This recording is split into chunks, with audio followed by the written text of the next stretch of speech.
আচ্ছা, James ক্লিয়ারের atomic habits বইটা নিয়ে কিন্তু আজকাল খুব কথা হচ্ছে।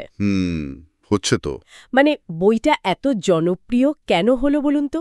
আমার মনে হয় কারণটা হলো গিয়ে খুব বড় কিছু না, বরং ছোট ছোট অভ্যাসের মাধ্যমে জীবনে উন্নতি করার একটা বেশ বাস্তব পথ দেখায়। একদম ঠিক। তো আজ আমরা এই বইয়ের কিছু মূল আইডিয়া আর কৌশল নিয়ে একটু গভীরভাবে জানার চেষ্টা করি, কেমন? বিশেষ করে ইয়াং জেনারেশনের জন্য এটা কতটা কাজের হতে পারে। অবশ্যই অবশ্যই। আর এই বইয়ের সবচেয়ে পাওয়ারফুল আইডিয়াগুলোর একটা হলো ওই যে 1% উন্নতির কনসেপ্টটা। হ্যাঁ, 1%। প্রতিদিন মাত্র 1% ভালো করা। শুনতে খুব সামান্য লাগে, তাই না?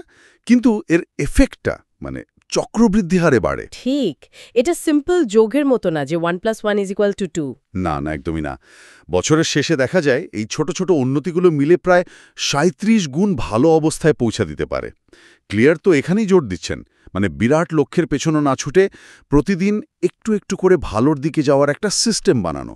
এই সিস্টেম শব্দটা খুব ইন্টারেস্টিং, কারণ আমরা তো প্রায়ই গোল বা লক্ষ্য ঠিক করি, কিন্তু ওই গোলের বিশালতা দেখে ভয় পেয়ে যাই। ঠিক তাই। তো এই সিস্টেমটা কেমন হবে? এখানেই কি ওই পরিচয় ভিত্তিক অভ্যাস বা আইডেন্টিটি বেসড হ্যাবিটসের ব্যাপারটা আসছে? মানে আমি কি অ্যাচিভ করতে চাই তার চেয়ে আমি কে হতে চাই সেটায় ফোকাস করা। একদম ঠিক পয়েন্ট এসছেন। এটাই মূল পার্থক্য।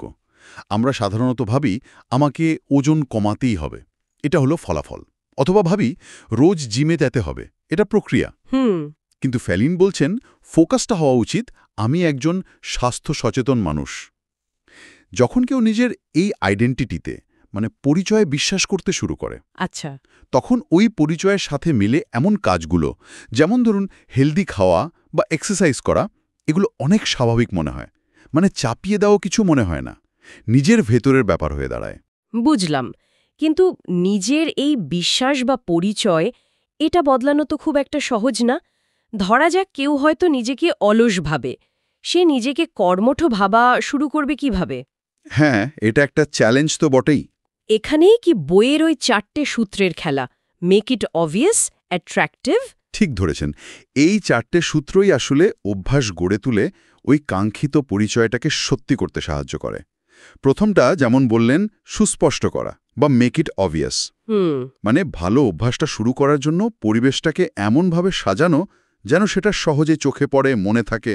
খুব সহজ উদাহরণ, যদি কেউ সকালে জল খাওয়ার অভ্যাস করতে চায়, হ্যাঁ, সে রাতে শোয়ার আগেই জলের বোতলটা একদম বেডের পাশে রেখে দিতে পারে।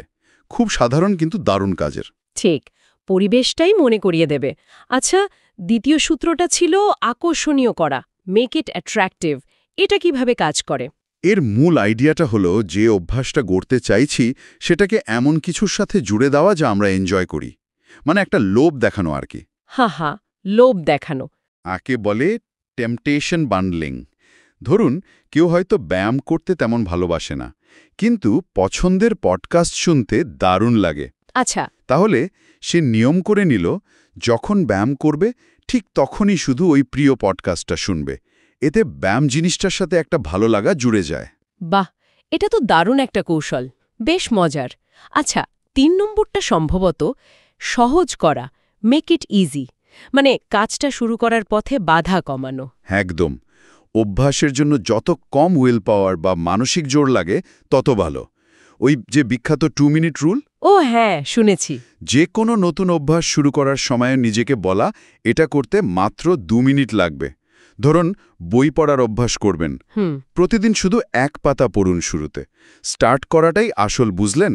মোমেন্টাম পরে আসবে। অথবা দৌড়াতে যাওয়ার জন্য আগের রাতেই জামাকাপড় গুছিয়ে রাখলেন, এটাও মেক ইট ইজি। বুঝলাম, মানে শুরু করার ঘর্ষণটা কমিয়ে আনা। আর ফাইনালি 4 নম্বর সূত্র, সন্তোষজনক করা বা মেক ইট স্যাটিসফাইং। এর মানে কাজটা শেষ করে একটা রিওয়ার্ড বা তৃপ্তি পাওয়া। ঠিক তাই, আমাদের ব্রেইন কিন্তু ইনস্ট্যান্ট গ্র্যাটিফিকেশন বা তাৎক্ষণিক পুরস্কার খুব ভালোবাসে। ভালো অভ্যাসের আসল সুফল পেতে তো সময় লাগে।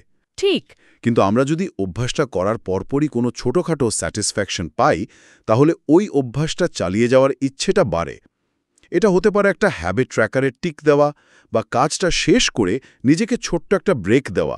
এই ছোট ছোট জয়গুলোই মোটিভেশন দেয়। তাহলে এই 4টে সূত্র মিলেই কি ওই কিউ, ক্রেভিং, রেসপন্স, রিওয়ার্ড লুপটা তৈরি হচ্ছে, যেটা অভ্যাসের একেবারে গোড়ার কথা। হ্যাঁ, ঠিক তাই। মানে একটা ইশারা বা কিউ দেখে আমাদের মনে একটা ইচ্ছে বা ক্রেভিং জাগে, আমরা সে অনুযায়ী কাজ বা রেসপন্স করি, আর তার ফলে একটা পুরস্কার বা রিওয়ার্ড পাই। এই রিওয়ার্ডটাই পুরো চক্রটাকে আবার চালু রাখতে সাহায্য করে। আচ্ছা। আর এই পুরো চক্রটাকে কাজে লাগানোর আরেকটা দারুণ টেকনিক হলো হ্যাবিট স্ট্যাকিং। হ্যাবিট স্ট্যাকিং, সেটা কি? এটা হলো আপনার যে অভ্যাসগুলো ইতিমধ্যেই আছে সেগুলোর সাথে নতুন একটা অভ্যাসকে জুড়ে দেওয়া, মানে স্ট্যাক করা। ও আচ্ছা। ধরুন, আপনার রোজ সকালে দাঁত ব্রাশ করার অভ্যাস তো আছেই। আপনি এর সাথে জুড়ে দিলেন, দাঁত ব্রাশ করার পরেই আমি 1 মিনিট মেডিটেশন করব। এখানে দাঁত ব্রাশ করাটা নতুন অভ্যাসের জন্য একটা কিউ বা ট্রিগার হয়ে গেল। দারুণ আইডিয়া তো। মানে পুরনো অভ্যাসের কাঁধে ভর করে নতুন অভ্যাস তৈরি করা। ঠিক। আমাদের সোর্সগুলোতে কিছু বাঙালি জীবনের উদাহরণও ছিল, তাই না? যেমন ধরুন, কোনো ছাত্র যদি পড়াশোনার সময় মন দিতে চায়। হ্যাঁ, সে হয়তো পড়ার টেবিলে বসার নিয়ম করার সাথে সাথেই ফোনটা অন্য ঘরে রেখে আসতে পারে। এটা ডিস্ট্রাকশন সরানোটাকে সহজ করে দিল, আবার পড়ার জায়গাকে পড়ার জন্যই রাখল। মানে অবভিয়াস আর ইজি দুটোই হলো কিছুটা। ঠিক। অথবা যে সকালে উঠতে পারে না, সে অ্যালার্ম বাজার সঙ্গে সঙ্গেই উঠে বসার অভ্যাস করতে পারে, 5 মিনিট গড়িমসি না করে। এটাও মেক ইট ইজি, তাই না? একদম। এই উদাহরণগুলো এটাই দেখায় যে এই নীতিগুলো আসলে খুব বাস্তবসম্মত, কোনো রকেট সায়েন্স নয়, দৈনন্দিন জীবনে ব্যবহার করার মতো সহজ কৌশল। আসল কথা হলো কনসিস্টেন্সি বা ধারাবাহিকতা। ধারাবাহিকতা। প্রতিদিন ওই 1% উন্নতি হয়তো সেদিন চোখে পড়বে না, কিন্তু সময়ের সাথে সাথে এর যে মিলিত প্রভাব সেটা বিশাল। অনেকটা ওই যে টিপে টিপে জল পড়ে পাথর ক্ষয়ে যাওয়ার মতো। তাহলে আজকের আলোচনার মূল কথাটা এটাই দাঁড়ালো যে বড় বদল আনতে সবসময় বড় পদক্ষেপের দরকার হয় না, বরং ছোট, দেখতে হয়তো তুচ্ছ, কিন্তু নিয়মিত অভ্যাসগুলোই আমাদের লম্বা রেসে জিতিয়ে দিতে পারে। ঠিক। জীবনের যে কোনো দিকেই হোক, পড়াশোনা, স্বাস্থ্য, কাজ, এই অ্যাটমিক হ্যাবিটসের নীতিগুলো কাজে লাগানোর সুযোগ আছে। একদম। আর আলোচনা শেষ করার আগে শ্রোতাদের জন্য একটা ছোট্ট চিন্তা রেখে যাই। অবশ্যই। জেমস ক্লিয়ার যেমন বলেন, আমরা যত ভালো সিস্টেমই বানাই না কেন, শুরুটা তো করতে হয় ছোট্ট একটা পদক্ষেপ দিয়ে। তাহলে আজকেই এমন কোনো একটা ছোট্ট অভ্যাস শুরু করা যায় কি, যেটা আপনাকে আপনার কাঙ্ক্ষিত পরিচয়ের দিকে এক ধাপ হলো এগিয়ে নিয়ে যাবে? ঠিক। হতে পারে সেটা রাতে শোবার আগে মাত্র 5 মিনিট বই পড়া, বা দিনের একটা নির্দিষ্ট সময়ে 1 গ্লাস জল খাওয়া। খুব ছোট কিছু, কিন্তু শুরুটা হোক আজই। দারুণ। খুব জরুরি কথা। ছোট হোক, কিন্তু শুরু হোক।